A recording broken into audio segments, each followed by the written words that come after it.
Bismillahirrahmanirrahim. Assalamualaikum warahmatullahi wabarakatuh. Perkenalkan, nama saya Raihan Razif Taufik, mahasiswa Sekolah Tinggi Teknologi Industri dan Farmasi Bogor dengan NIM saya 190114046.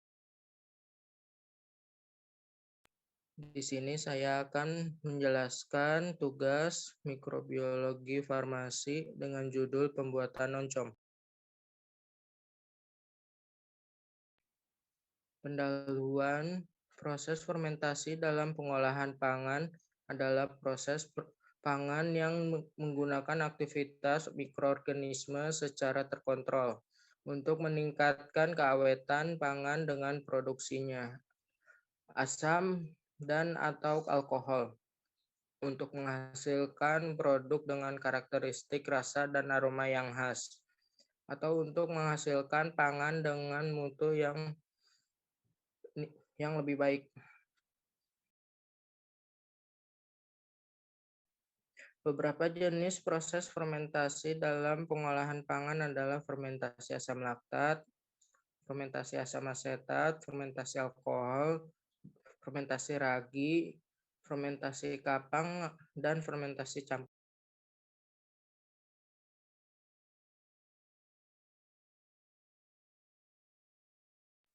Fermentasi oncom. Oncom merupakan produk fermentasi kapang yang dibuat dari campuran bungkil kacang tanah, ampas tahu, ampas singkong atau onggok, sisa pembuatan tapioka, dan ampas kelapa yang diinokulasi dengan beberapa jenis spora kapang yang ada dalam ragi oncom. Kapang yang digunakan adalah Rhizopus oligosporus yang menghasilkan oncom atau kapang oncom hitam, atau kapang Neurospora cytophylla yang menghasilkan oncom jingga.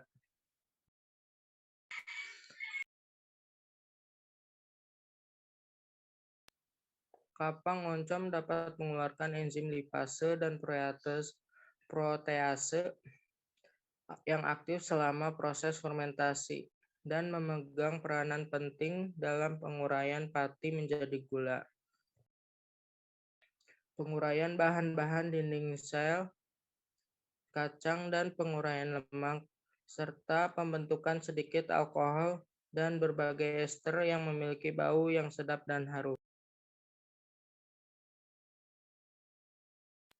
Jenis-jenis oncom ada oncom merah. Oncom merah yang dihasilkan oleh kapang Neurospora cytophylla yang memiliki strain jingga, merah, merah muda, dan warna peach. Dan biasanya menggunakan bahan baku bungkil tahu atau ampas tahu. Bungkil tahu yaitu kedelai yang diambil proteinnya dengan pembuatan tahu. Oncom hitam. Oncom hitam dihasilkan oleh kapang Rhizopus oligosporus dengan bahan baku bungkil kacang tanah atau kulit kacang kedelai yang dicampur dengan onggok atau ampas tahu atau tepung tapioka.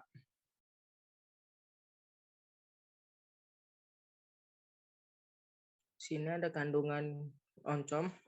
Berdasarkan hasil penelitian, oncom mengandung air 87,46%, lemak 0,92%, protein 4,37%, karbohidrat 3,05%, dan serat kasar 1,65%, serta mengandung mineral seperti zat besi, kalium, dan natrium. Ada pula energi 187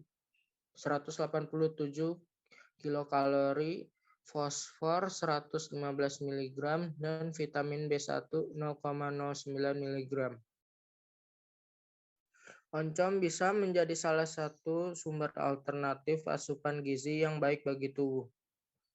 Proses fermentasi yang digunakan dalam pembuatan oncom ini dapat mengurai struktur kimia dari bahan-bahan pembuatannya menjadi senyawa yang lebih sederhana, sehingga akan lebih mudah dicerna dan lebih bisa dimanfaatkan dari tubuh.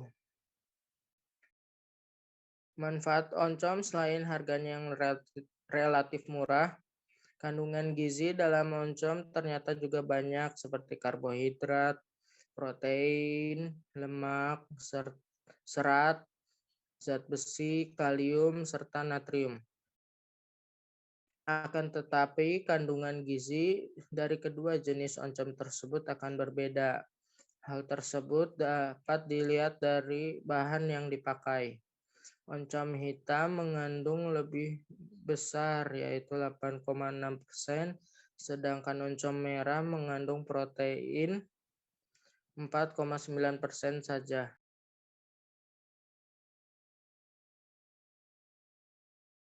Sini ada manfaat oncom bagi kesehatan. Yang pertama, mencegah perut kembung.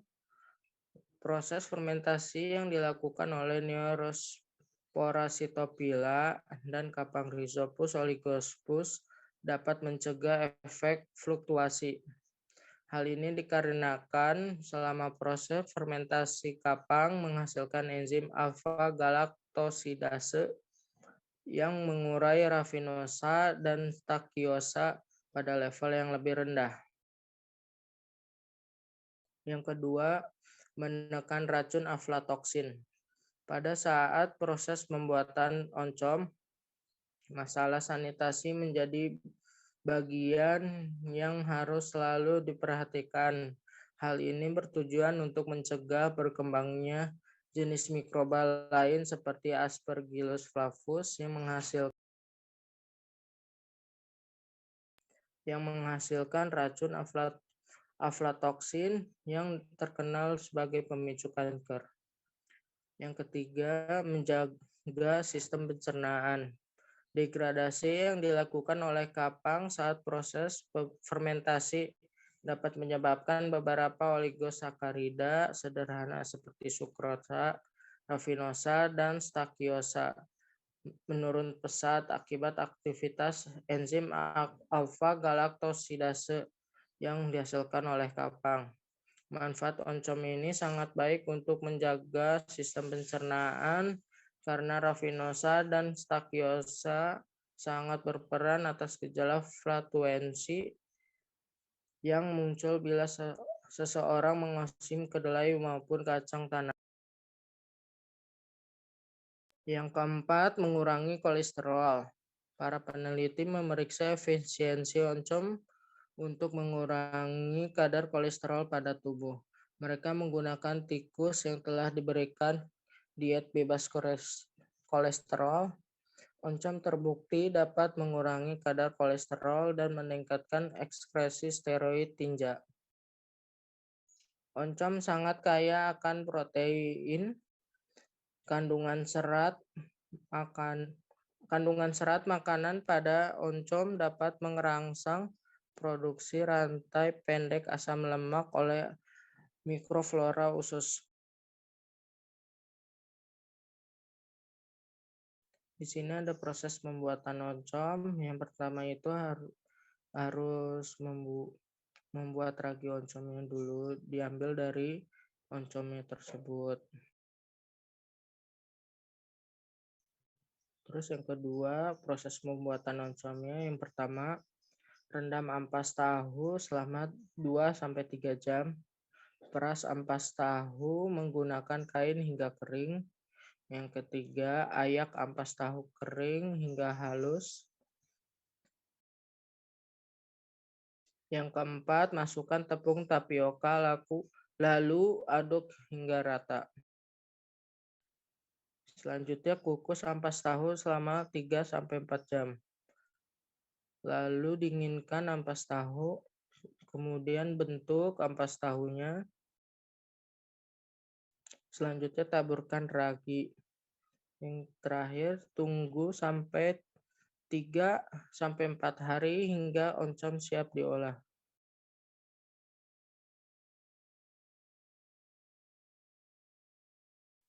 Di sini ada reaksi pembentukan oncom. Proses fermentasi pada oncom kapang akan menghasilkan enzim alfa-galaktosidase yang dapat mengurai rafinosa dan stakiosa kedelai sampai pada tingkat yang sangat rendah, sehingga tidak berdampak pada terbentuknya gas. Kandungan karbohidrat dan protein tercerna cukup tinggi pada oncom dari bungkil tahu. Selain populasi kapang diketahui dapat menekan produksi aflatoksin dari Aspergillus flavus yang telah mencemari substrat atau bungkil. Degradasi yang dilakukan oleh kapang menyebabkan beberapa oligosakarida sederhana seperti sukrosa, rafinosa, dan stakiosa yang menurun pesat proses kandungannya akibat enzim alfa-galaktosidase yang dihasilkan kapang, terutama pada kapang Neurospora cytopola. Kapang oncom dapat mengeluarkan enzim amilase, lipase, dan protease yang aktif selama fermentasi dan menjadi penting dalam penguraian pati menjadi gula, penguraian bahan-bahan dinding sel kacang, penguraian lemak, serta pembentukan sedikit alkohol dan berbagai ester yang memunculkan aroma sedap dan harum. Protein juga terdegradasi namun tidak penuh dan berakibat meningkatnya daya cerna. Kapang oncom merah atau dari kapang Neurospora cytophila dapat mereduksi atau mengurangi kandungan aflatoksin selama proses fermentasi bungkil tahu sebesar 50%. Dan oncom terbuat dari ampas tahu ini tidak mengandung aflatoksin. Sedangkan penggunaan kapang Rhizopus oligosporus dapat mengurangi aflatoksin bungkil sebesar 60%.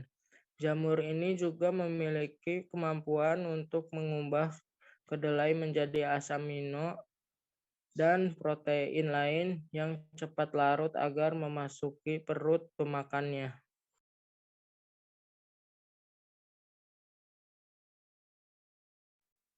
Faktor yang mempengaruhi fermentasi oncom yaitu ada kualitas raginya.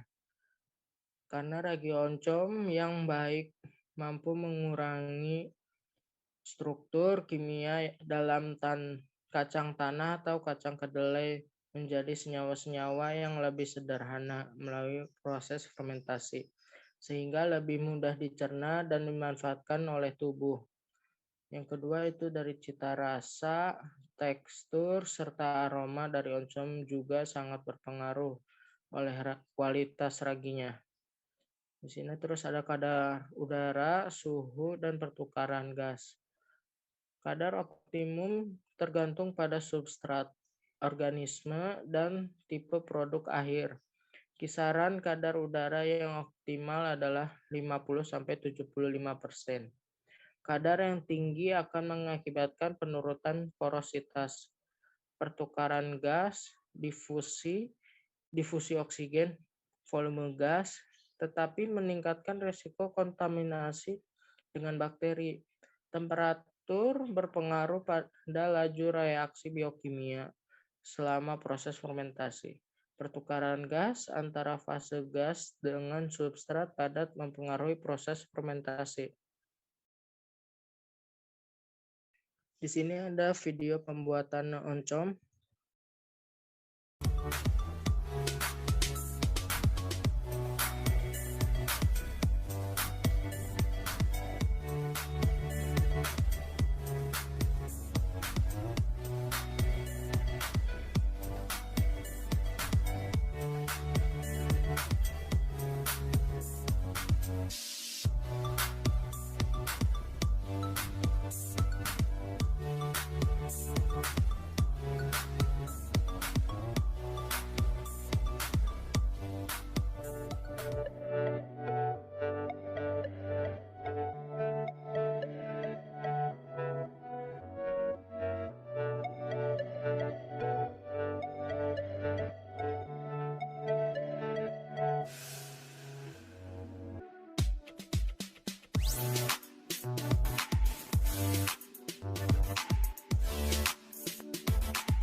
Sekian dan terima kasih. Wassalamualaikum warahmatullahi wabarakatuh.